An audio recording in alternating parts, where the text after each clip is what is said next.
날이 많이 추워졌어요. 다들 보면은 옷이 두꺼워졌어요. 이 옷이 두꺼워졌는데 이럴 때 우리의 마음이 추워지면 안 돼요. 우리의 마음은 성령으로 따뜻해져야 됩니다. 오늘의 말씀이 바로 이스라엘 백성에 대한 내용이에요. 이스라엘 백성이 죄를 지은 거에 대한 반응을 지금 보여주고 있어요. 애굽에서 노예 생활했던 백성을 하나님이 인도하셨죠. 그래서 그 백성을 홍해 바다를 건너게 하셔서 그 백성이 이제 안전하게 그 광야까지 이르렀습니다. 자, 그 과정에서 백성의 뒤를 쫓던 전차 부대들이 바로 뒤를 쫓아오다가 홍해 바다에 그대로 몰살을 당한 것을 알죠. 두 눈으로 백성들이 그걸 다 본 것이죠. 자, 그러함에도 불구하고 하나님이 지금까지 자기 백성들을 인도한 것을 보았음에도 불구하고 그 다음에 무슨 일이 있을까요? 불구하고면 그 다음에는 반대라는 내용이죠. 자, 그들은요 금송아지를 만들어서 이것이 하나님이다라고 지금 금송아지를 하나님으로 둔갑을 시켜버린 거예요. 그 사건입니다. 이게 우상들은 눈에 보이기 때문에 이게 우상이요, 이게 신이요, 이게 바알이요라고 그들은 쉽게 달려갈 수 있지만 하나님이 보이지 않잖아요. 눈에 보이지 않는 하나님은 그들은 믿지 못하는 것이죠. 그래서 금송아지를 만들어 놓고 자기 옳은 대로 생각하고 따르는 것이죠. 그래서 거기다 가서 경배하고 절하고 어떤 데는 뭐 갔다가 우유도 붓는 종교도 있죠. 힌두교 같은 경우는 그렇잖아요. 갔다가 뭘 만들어 놓고 갔다가 우유를 팍 퍼붓잖아요. 그런 모습들 바로 백성이 그 인간적인 그런 모습들로 하나님을 지금 생각을 하고 상상을 하고 하나님을 자기 마음대로 지금 주물러 버리는 거예요. 이게 바로 하나님을 배신한 모습으로 변했다라는 것입니다. 자, 이 상황을 보면 그림으로 그려봅니다. 하나님은 우리 생각에 위에 계시다라고 우리 상상할 수 있잖아요. 하나님 위에 계시다. 그리고 그 밑에 백성이 지금 죄를 지어서 아래 있잖아요. 그리고 그 사이에 중보자 누가 있어요? 모세가 있어요. 모세. 지금 구약성이에요. 출애굽기입니다. 모세가 백성의 지도자가 되어 있고요. 모세를 옆에서 도와주는 모세의 형 아론이 있어요. 그렇다면 하나님이 계시고 죄에 빠진 인간이 있고 그 사이에 지금 모세와 아론이 있다는 것이죠. 그런데 이 상황 속에서 과연 이 모세와 아론이 죄를 지은 인간에 대해서 어떠한 모습으로 지금 하나님께 나가고 있는가? 이 내용이 오늘 32장의 내용인 것입니다. 자, 첫 번째, 변명하는 자는 지도자가 될 수 없습니다. 아론이 바로 자기의 그런 잘못된 것을 변명하기에 급급했어요. 아론은. 그래서 이런 것을 일컬어서 심리학에서 이야기하죠. 에고이스트, 이기주의자다. 이렇게 이기주의자. 자기만을 생각하는 사람입니다. 오로지 나만을 위해서 나의 중심적으로 생각을 해서 모든 세상이 나의 생각대로 돌아가야 돼요. 그리고 모든 세상이 나를 위해서 존재해야 돼요. 에고이스트. 그래서 이 사람들은요, 다른 사람들에게 용서를 구하는 것이 아주 드물어요. 변명을 잘하는 거죠. 오직 나만을 위해서 그렇게 사는 자를 에고이스트다 라고 우리는 이야기하고 있습니다. 자, 그는 어떤 반응을 보였는가? 자, 모세가 하나님의 명령을 받들고 시내산에 올라간 지가 꽤 오래됐습니다. 그러다 보니까 백성들은 지금 원망을 하고 있습니다. 우리의 지도자 모세가 지금 산에 가서 죽었는지 살았는지 알 수가 없다. 그러면 지금 우리가 애굽에서 여기까지 왔는데 누가 우리를 인도해내리오? 라고 자기들끼리 지금 수근수근 하고 있어요. 그 소리가 지금 아론의 귀에까지 들어갔습니다. 그들은요, 바로 지금까지 출애굽했고 그 다음에 하나님이 그 백성을 지금 광야 땅으로 인도하셔냈고요. 그리고 지금 매일매일 하늘에서 무엇가 떨어져요? 배고픈 백성에게 만나를 내려주시잖아요, 하나님이. 그래서 매일매일 만나를 먹고 있음에도 불구하고 그것뿐 아닙니다. 백성은 바로 더위를 피하기 위해서 하나님이 구름 기둥으로 이스라엘 백성을 보호하셨죠.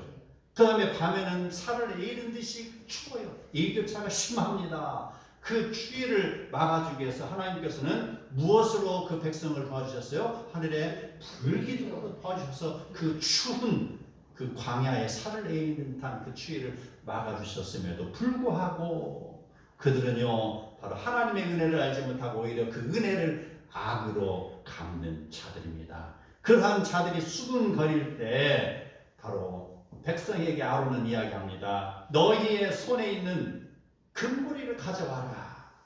그리고 그것들을 부어서 조각칼로 새겨 송아지 형상을 만들어라 라고 이야기하고 있습니다. 자, 이 말을 들은 백성은 어떻습니까? 올수하고 다 와서 금가락지 그 목걸이를 가지고 와서 다 내놓습니다. 어느 누구 하나 지금까지 우리를 인도하신 여호와 하나님이 계시는데 누가 이런 일을 하리오라고 손가락질하는 사람이 없습니다. 변명하고 그 항거하는 사람이 한 사람도 없었다라는 것입니다. 모두가 다 마음이 아파져하고 그 일에 동참해서 우상을 만드는 데 앞장섰다라는 것입니다. 그리고 그들은 금송아지를 만들었습니다. 그리고 나서 백성은 이렇게 이야기합니다. 이는 너희를 애굽 땅에서 인도하여낸 너희의 신이다 라고 이야기합니다. 그렇게 했을 때 이제 아론은 이야기합니다. 그 앞에 너희는 제단을 쌓아라. 내일은 안식일이다. 그러니 제단을 쌓고 그 앞에 가서 경배하여라 라고 이야기합니다. 이스라엘의 최초의 제사장이 아론입니다. 최초의 제사장이 하나님 면전에서 하나님을 향해서 지금 칼을 내미는 거나 마찬가지죠. 배신하는 거예요. 그 아론. 이렇게 망가져가는 인간의 그릇된 모습 앞에서 하나님이 말씀하십니다. 32장 7절에 이런 말씀이 나와요. 여호와께서 모세에게 이르시되 너는 내려가라. 내가 애굽 땅에서 인도하여 내 백성이 부패하였도다. 그들이 자기를 위하여 송아지를 부어 만들고 그것을 예배하며 자기들을 인도하여 낸 신이라고 말하고 있구나.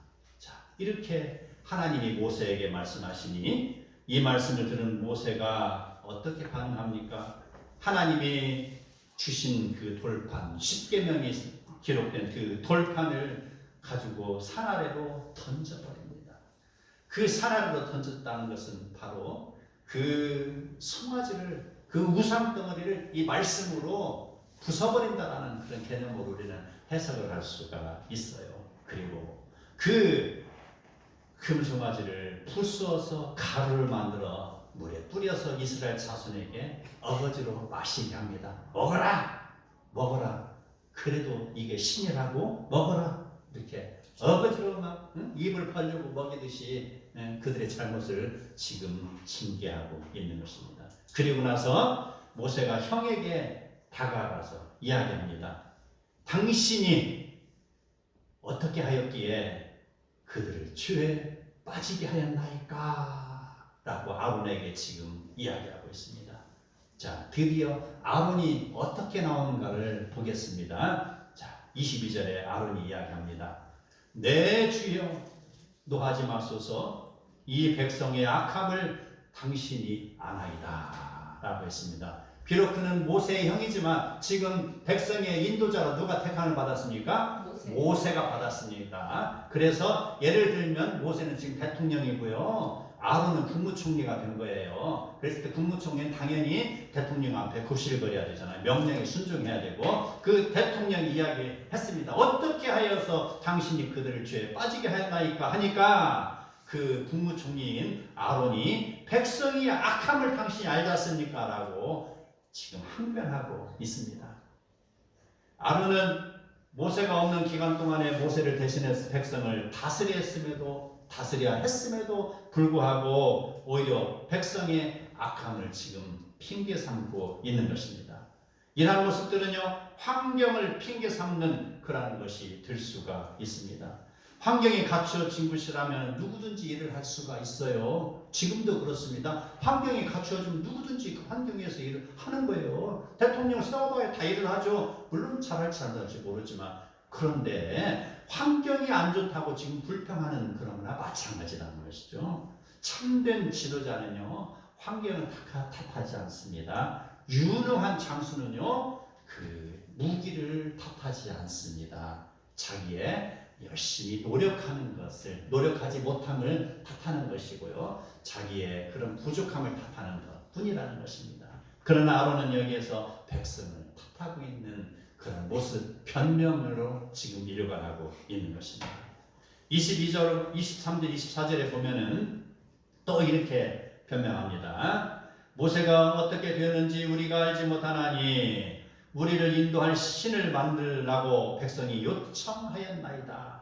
자, 모세가 산에 가서 오지 않으니까 백성이 우리를 위해서 신을 만드시오라고 지금 요청했다라는 거예요. 나는 책임이 없어. 백성이 신을 만들어달라고 요청했기 때문에 내가 만들어진 것 뿐이야 라는 것입니다. 그렇기 때문에 내가 금을 모으라고 했더니 그 백성들이 금을 자발적으로 가지고 왔습니다. 그래서 내가 그 금덩어리를 불에다가 훌쩍 던졌더니 글쎄 거기에서 금송아지가 나오더라 이 말입니다.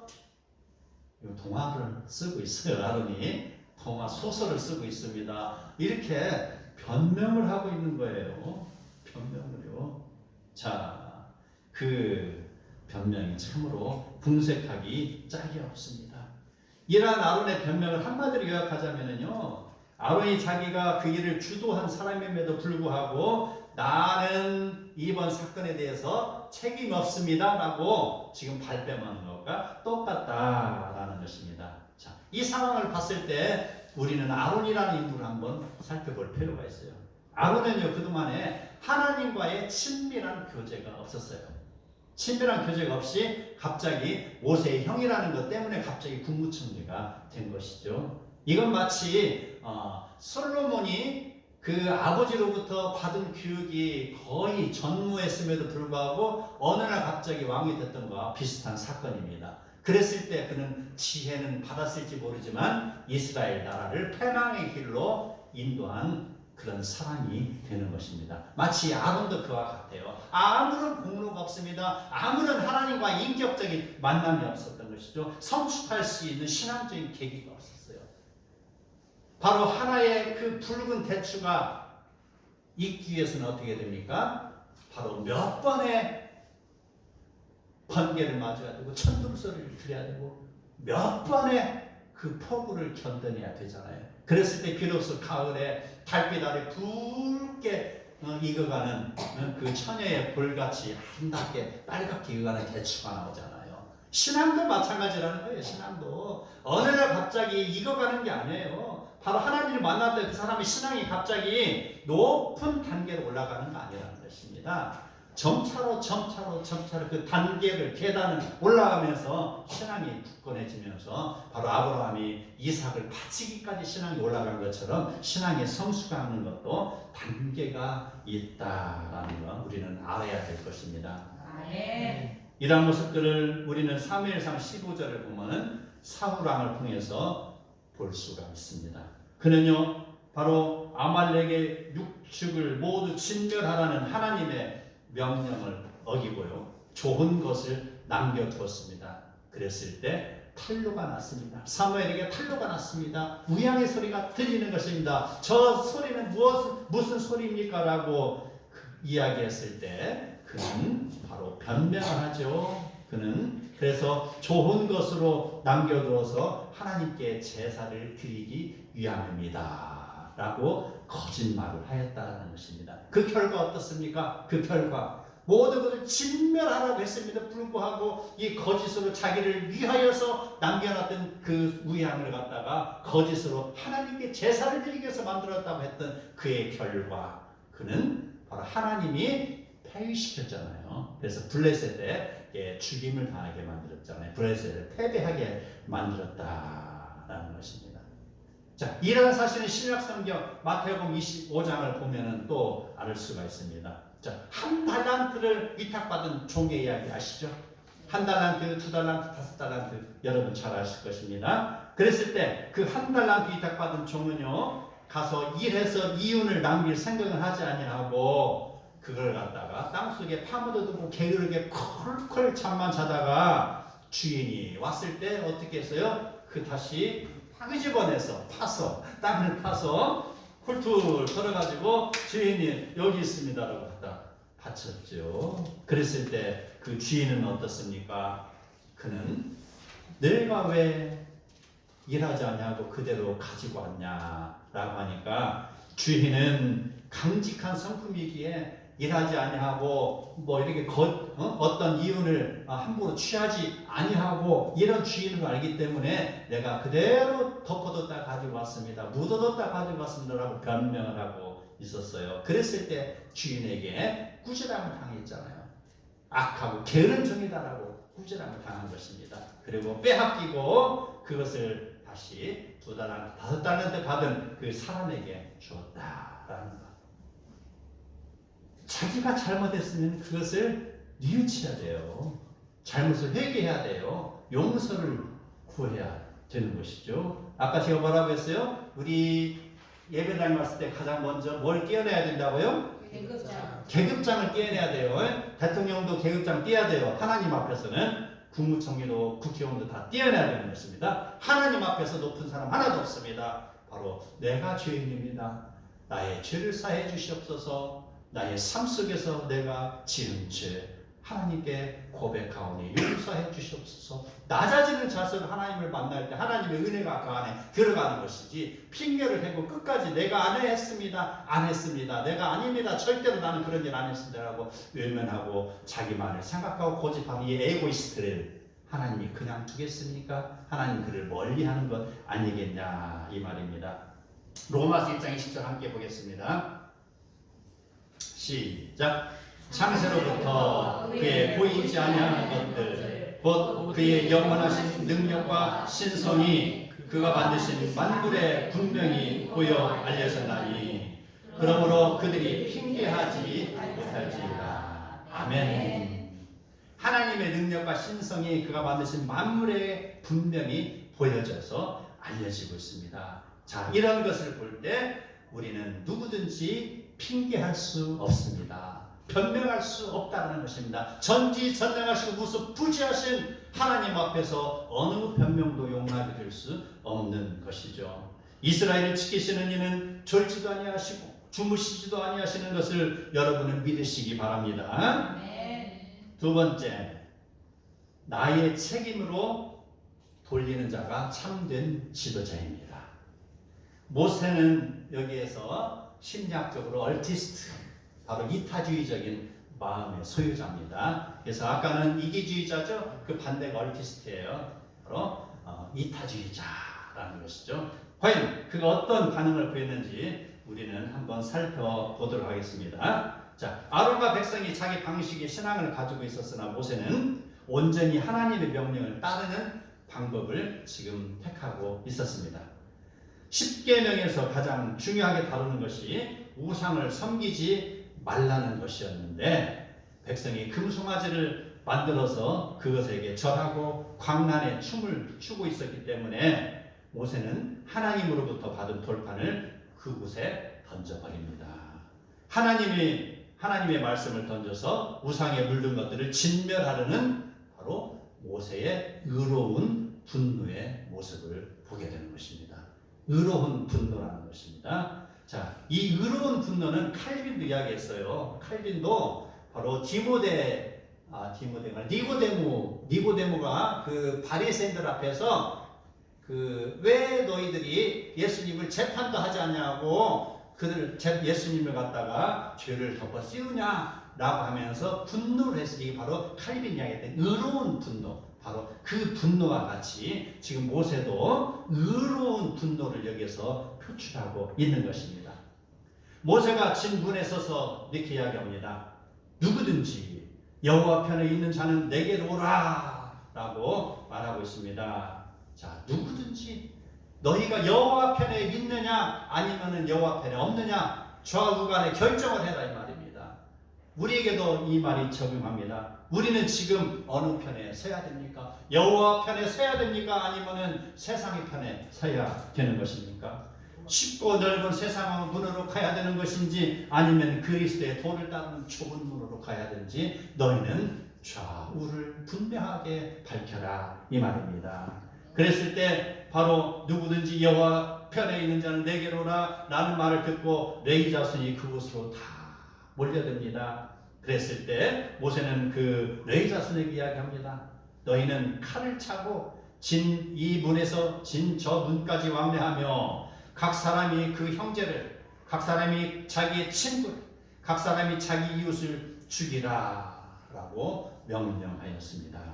그랬을 때 그 레위 자손은요 칼을 차고 그대로 진 이쪽에서부터 진 저쪽까지 다니면서 누구나 그 죄를 지은 자를 징계를 하고 있습니다. 이 상황에서 만나는 사람을 누구나 다 죽이라는 것이 아니에요. 하마스가 보이는 대로 이스라엘 백성을 인간 사냥은 그런 내용이 아니에요.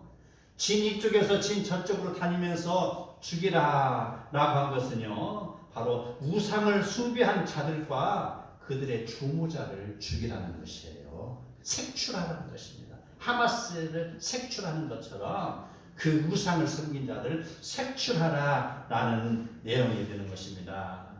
그랬을 때 이날 백성 중에서 3,000명 가량이 죽임을 당했습니다. 하나님께서는 백성의 잘못된 행동에 대한 책임을 물으시는 것입니다. 우리 이 대목을 굉장히 중요하게 받아들여야 됩니다. 우리가 죄를 지었을 때 우리가 모르고 죄를 지는 경우도 있잖아요. 우리가 하나님을 믿기 전에는 하나님을 손가락질하는 거 하나님 몰랐을 때 하는 거예요. 그랬을 때는 행여 용서받을 수 있을지 모르지만 그에게 바로 믿음이 들어가고 하나님의 존재에 대해서 그가 깨닫게 됐을 때 알면서도 죄를 지으면 하나님이 책임을 물으시는 것입니다.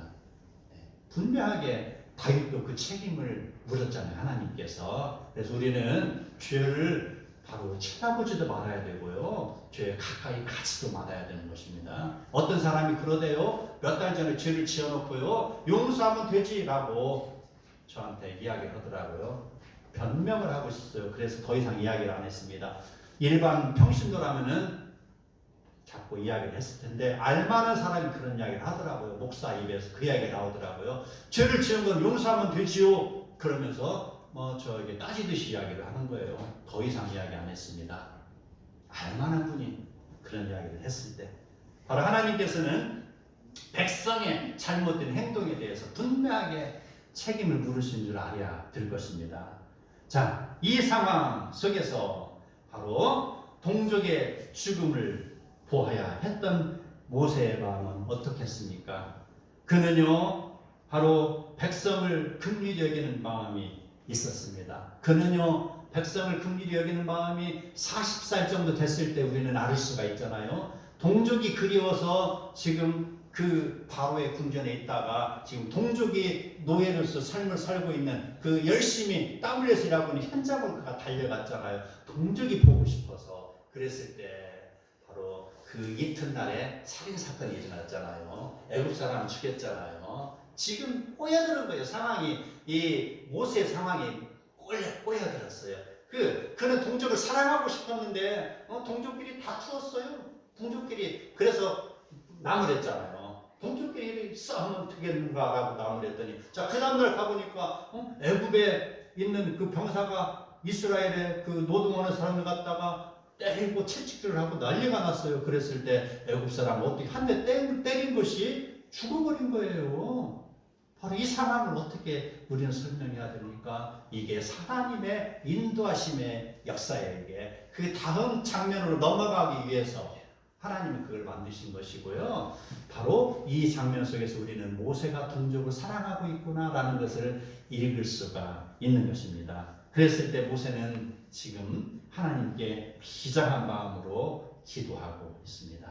어떻게 합니까? 이제 그들의 죄를 사하시옵소서. 그렇지 아니하시오면 원하건대 주께서 기록하신 책에서 저의 이름을 지워 주시옵소서라고 하나님께 기도합니다. 자, 이 부분을 영어에서는 이야기합니다. If you will forgive.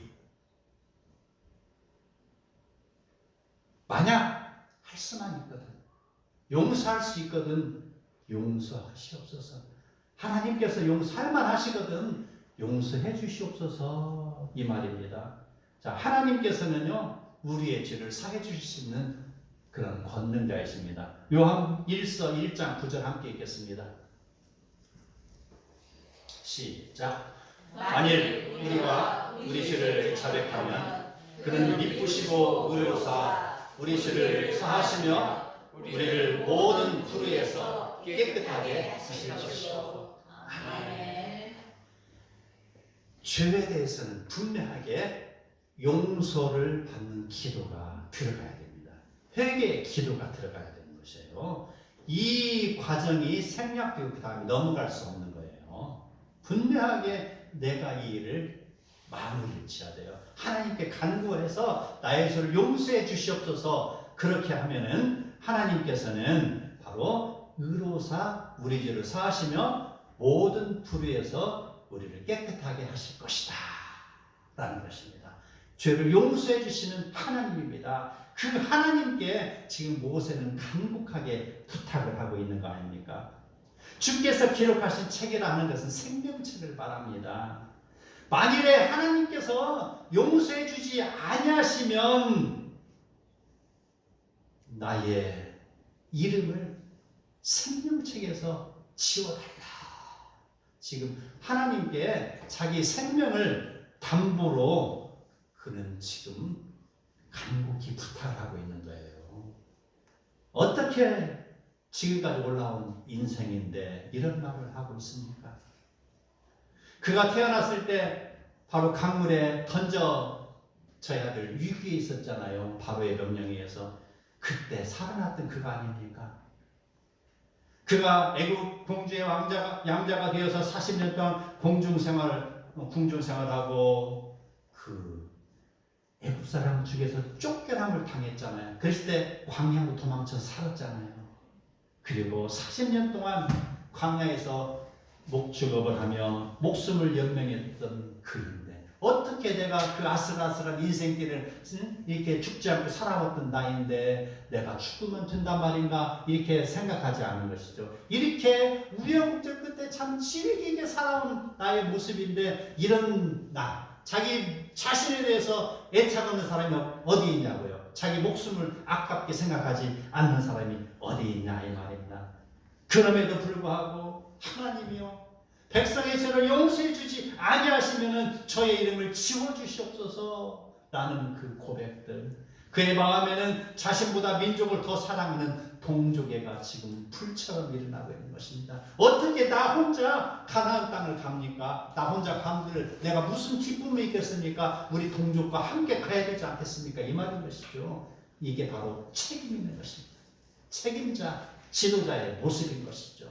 그저 무슨 일이 있으면 바로 먼저 이야기할 때는 백성 앞에서 나를 따르라 하더니 그 나쁜 사람은 어떻게 돼요? 적들이 공격해 오니까 자기의 동족을 다 방패막이로 총알바지로 다 대서 자기는 뒤로 물러서는 그런 존재들, 그것은 지도자가 아닌 것이죠.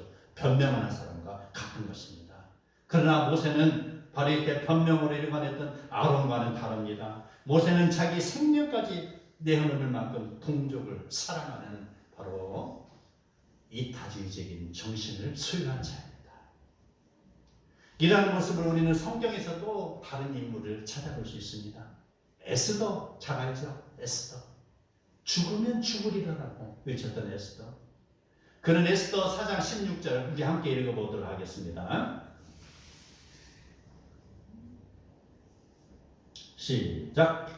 당신은 가서 수산에 있는 유다인을 다 모으고 나를 위하여 금식하되 밤낮 3일을 먹지도 말고 마시지도 마소서. 나도 나의 시녀와 더불어 이렇게 금식한 후에 규례를 어기고 왕에게 나아가리니 죽으면 죽으리라.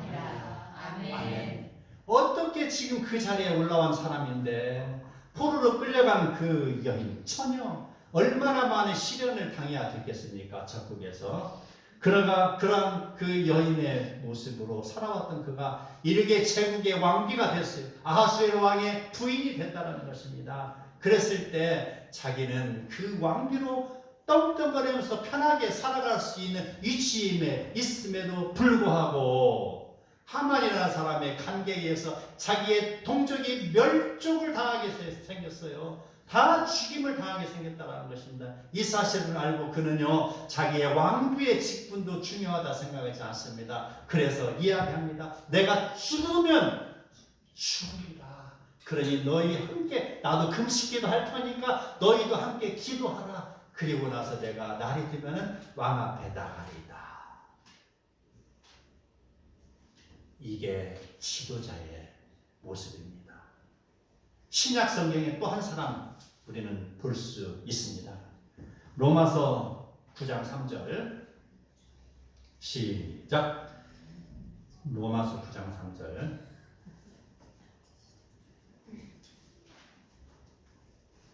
안 나왔어요? 제가 읽어드릴게요. 나의 형제 곧 고륙의 친척을 위하여 내 자신이 저주를 받아 그리스도에게서 끊어질지라도 원하는 바로다. 지금 이 말을 사울이라고 했던 그 청년이 이제 바울이 돼서 하는 소리예요. 유대교의 절대 신봉자였던 사울이라는 그 청년 아시죠?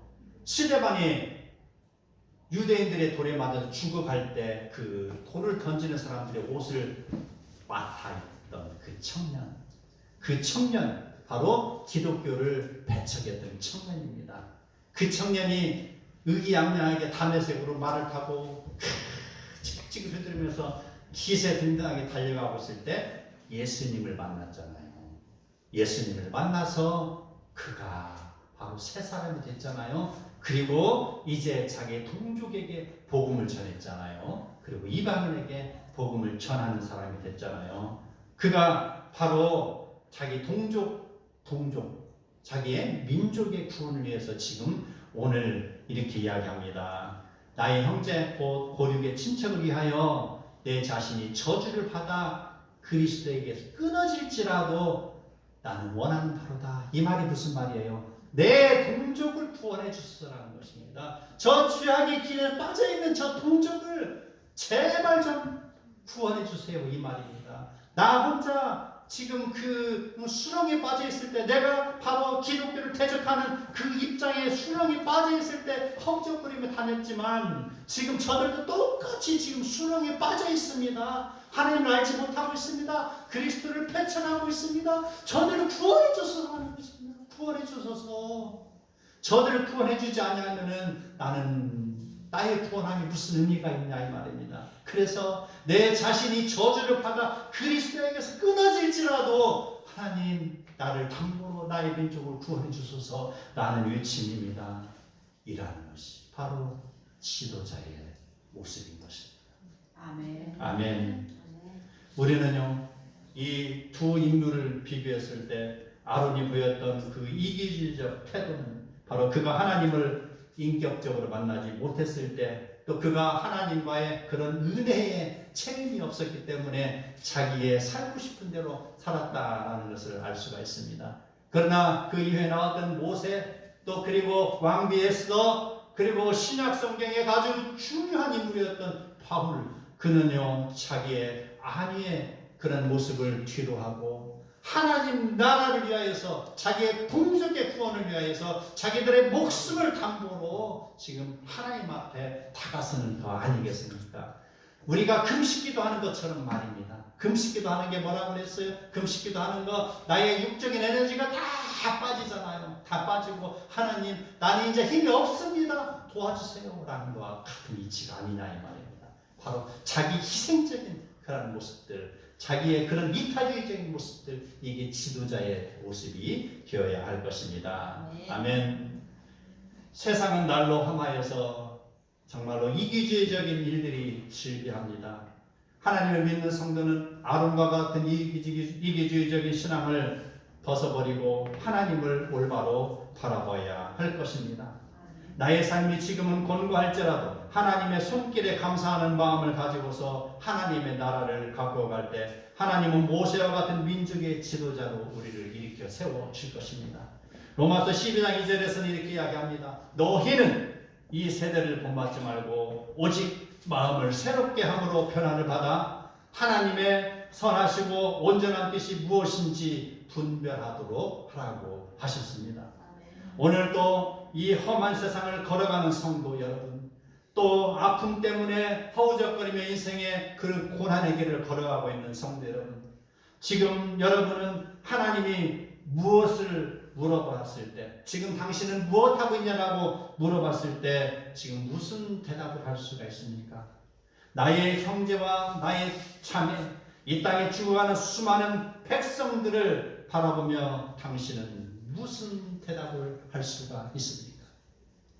하나님을 떠나 어둠의 터널을 거닐고 있는 저 수많은 백성들을 위하여 무엇이라고 하나님께 변명을 할 수 있습니까? 민족 구원의 사명은 어느 누구의 특정 시는 지어지는 그러한 사명이 아닙니다. 바로 우리 모두에게 주어진 사명이 되는 것입니다. 85세의 고령의 나이에도 불구하고 이 산지를 내게 주소서라고 외쳤던 갈렙의 외침처럼, 또 그 모세의 헌신처럼, 에스더의 죽으면 죽으리라 신앙처럼, 그 바울의 바로 이타주의적인 모습처럼 우리는 오늘도 주님의 나라와 의를 가꾸게 하여 걸어가는 성도들에게 임하는 그런 고백이, 그런 신앙의 외침이 우리 성도에게 주어지는 복된 그런 모습으로 주어지기를 축복합니다. 아멘.